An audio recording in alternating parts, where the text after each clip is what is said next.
Hello, how are you? Hey man.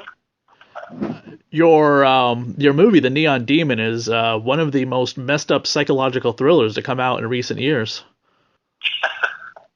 You're very welcome. I've had several people, models on the show in the past, and adult film stars, and they said that they could relate to your movie in a lot of different ways just on the creep factor alone. Did you do a lot of research in like backroom casting, model agency, sketchy things for your film?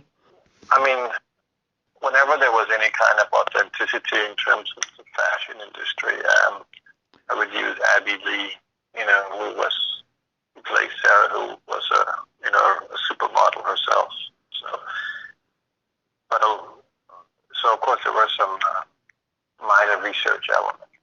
But in the end, I wanted to make a movie about beauty and the insanity of beauty, and not about fashion or modeling. I mean, there's so much good television about that, but it was a great background to set the movie in.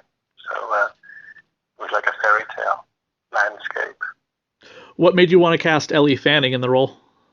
There was just no one else. I had been casting for 3.5 months in LA, and or even longer, 4 months. The requirements were just so tricky to find in one person. My wife had seen one of Elle Fanning's later movies. I always remembered Elle Fanning as being very young, but of course she has grown up since I last saw a movie with her. And my wife had seen one that was very recent. Since, I started talking about how great she was. And then I was able to see like a fashion shoot with Elle that her manager sent me. And the minute that I saw that, I was just like, it's her. It was very surreal in a way. Something after 4 months, and it was so easy. And I met with her and, offered the role right away, and she accepted. And, she has that uniqueness, that very special thing that Jenna Malone says in the film. The music in your film is really hypnotic. Who is the composer? With Martinez.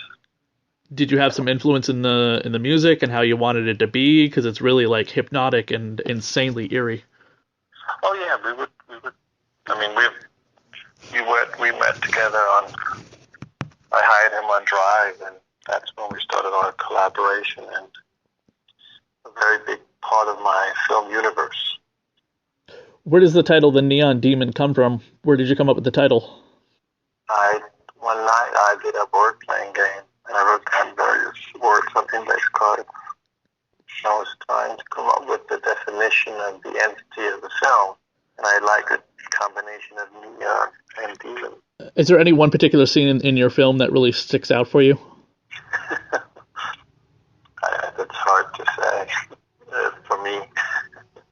Like, it's hard. I try not to look at it like that. I leave that up to the experts like you. I don't know. I think it might not be the most graphic scene in the movie, but the scene where she's walking through with all the neon lights through the triangle and everything. That just it's so surreal and beautiful. It's completely out of this world. It's like something from another dimension. It was really it was a lot of fun to shoot and put together. What do you think? What do you hope people will take away from your film in years down the line? Hopefully, a wonderful time. Okay, let me rephrase that. Is there any type of specific message that you're trying to get across in your film about the obsession of beauty?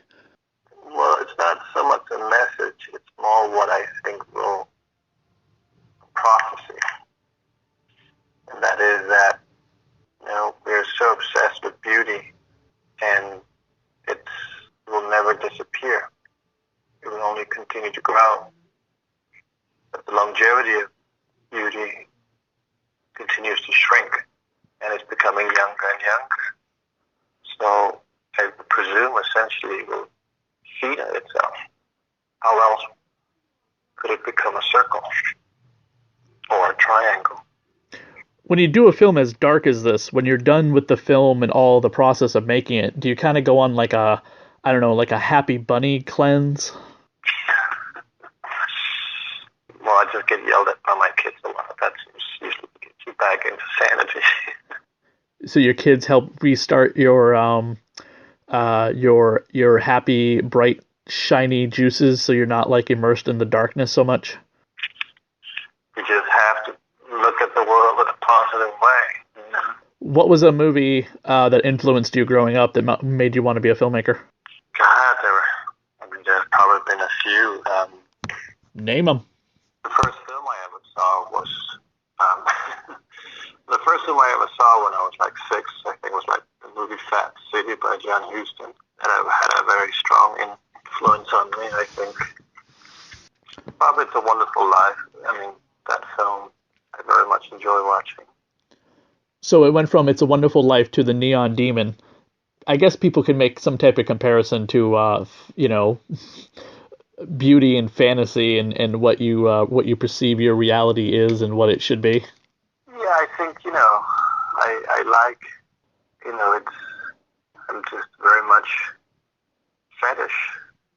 I make films based on what I would like to see.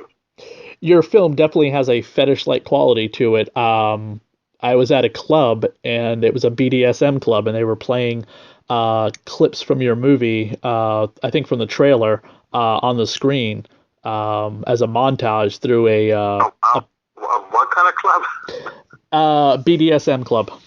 Oh, wow. Super. Yeah, they were playing the trailer from your movie with other trailers from other psychologically fetish-inducing films. That's great. Yeah. So the fetish community, the BDSM community, really looks at your film as a piece of art. Well, I'm very much, I'm very honored. Well, we appreciate you taking some time out to come on the show to talk a little bit about The Neon Demon, which is now available on DVD and Blu-ray. What are you working on next? I don't know yet. I have to figure out what I would like to do. But, it usually starts with what would I like to see today. What about a cartoon series, maybe? Yeah, I love cartoons. I see a lot of cartoons with my kids. So I love that film Frozen. I thought that was amazing. Maybe you could make a movie for Disney. I mean, stranger things have happened.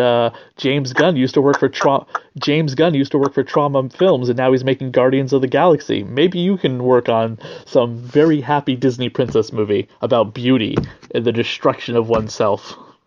Yeah.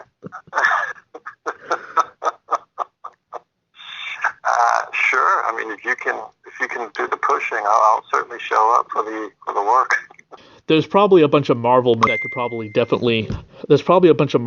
that could definitely be influenced by your work. All right. Yeah. Well, just don't eat them. Again, thank you for taking this time out to answer some of our questions about the Neon Demon. Thank you very much. Bye.